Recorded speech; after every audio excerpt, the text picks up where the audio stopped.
Around the time I was in middle school, I drew comics rather frequently, and it's rather difficult, especially with comics based around humor, to continuously think of new and funny material to put into them, and many times I would just have blocks.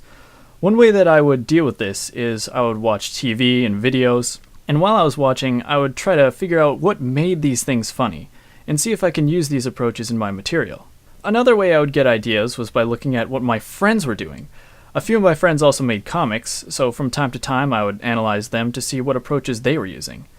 The same thing was true when I started doing animations. If I was unsure about how to do something, I would see how my friends did it. And I think that's one of the best things about knowing people with common creative interests. You not only draw from one another, but you also develop a sense of rivalry almost. You see how someone did something, you like it, and you want to do it just a little bit better. I also really love collaborative projects. You know the saying, too many chefs spoil the broth, but just working with one or two people, you'd be amazed at how well minds merge and what ideas you can dream up and make real. Of course, not everyone has friends who share their creative interests, and that's fine.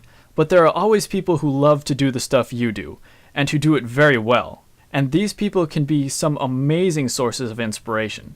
Admittedly, it might seem a bit overwhelming to try and get on their level, but the great thing about the internet is that you can contact almost anyone. I may not have such a great track record of replying to inquiries, but a lot of people do. And many of them have blogs or tutorials telling you exactly how they do what they do.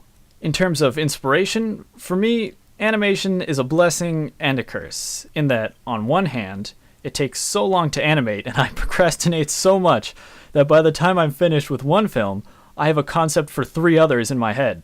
On the other hand, this means that a lot of exciting ideas never come to fruition. What inspires me specifically? Well, I'd say music does a pretty good job of that. Occasionally I'll be listening to a song and a video will just start playing in my head along with it. After that, it's just a lot of refinement. In general though, I tend to create when I want something that isn't there, like, hey, I wish there was this really cool desktop background for this band I like, or, I don't like the way that looks, let me fix it. And it doesn't always turn out that well, but just doing something at all is the most important part. There are tools all around you. You'd be surprised at what you can do with just some basic understanding. Don't be afraid to step outside your comfort zone and do something crazy. There's a lot of power in being able to say, I bet I can do that, and a lot of satisfaction in winning that bet. Asking what if is also a good way to get things going. What if those movie characters were in this video game instead? See where it takes you. Finally, never ask why, but ask why not, and make it a rhetorical question.